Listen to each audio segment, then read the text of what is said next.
All right. Let's talk about those Twins for a second, shall we? Twins finally got one, and oh boy, did they need it. Nick Gordon with the solo bomb.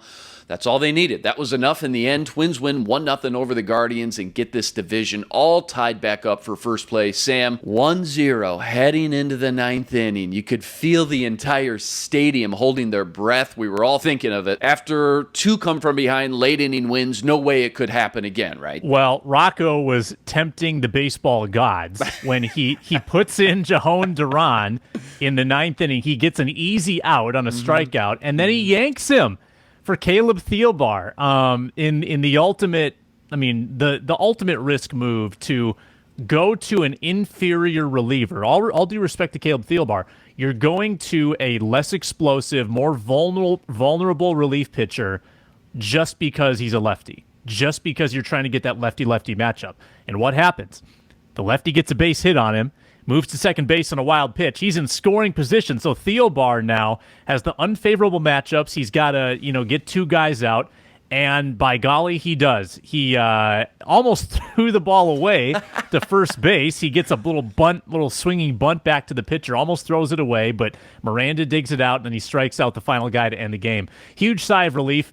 But you know what, Luke? The Twins need to take advantage of this weekend because they've let too many opportunities like this slip away where they play bad teams, like the Tigers in Detroit. They lose 4 of 5. Go to the Diamondbacks. They lose 2 of 3. Got to beat the bad teams. We've talked about this all year.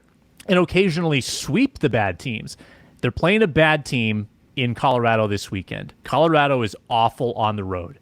The Twins cannot settle for less than 2 wins, and they should go for the sweep. They might get Buxton back in the lineup. You got to make up for some of these recent losses by beating an interleague team that really has no business being in your class. So if the Twins can go into Cleveland riding a little bit of a winning streak, I think that's great for them. This is an opportunity for them to get right. And when you win a little 1-0 game, that can flip momentum. So I want to see a really aggressive mindset this weekend from the Twins. I want to see Rocco manage these games like they're must-win games because suddenly this is a heated division race. The Twins are in the thick of it, and you got to start beating these well below 500 baseball clubs.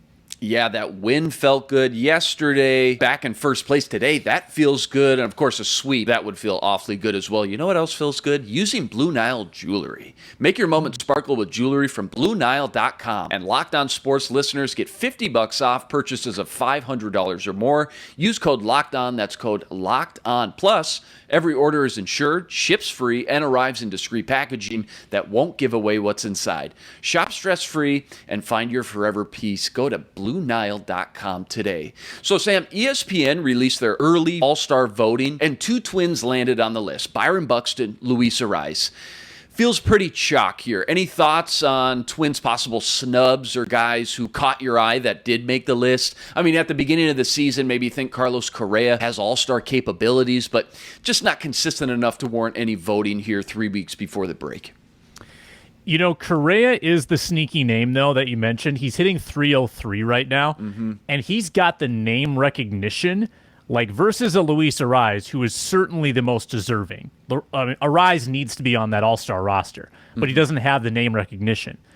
Carlos Correa does, and he has the stats to back it up, and he's playing great baseball right now. I've seen some stats posted just about some of his analytics, like his barrel rate, his exit velocity, even his outs have been really authoritative. He's hitting the ball really hard right now, and he's got that average up over 300 after a slow start. So I think Correa could be a snub if it's a little too late for him to gain traction in that voting. He may not make it, but he maybe should have. Byron Buxton is interesting because he's clobbering home runs right and left, 19 on the year. His average is low. He's in and out of the lineup. He's kind of an enigma.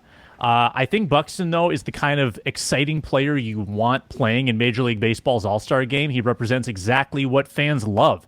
Guys that are incredibly fast, who run the bases well, who play defense well, who aren't just one-trick ponies who homer or strike out. He does it all. So I think he should be in the All-Star Game, too. I mean, I think you can make a case that there are a handful of position players that deserve it for the Twins.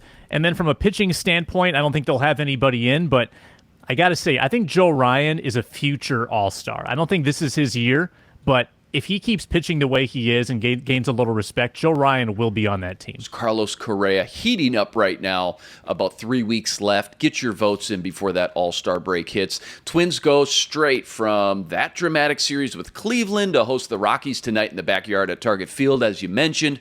First pitch, 7:10 p.m. Dylan Bundy on the mound. Rest assured, we'll be back here Monday to break that entire series down.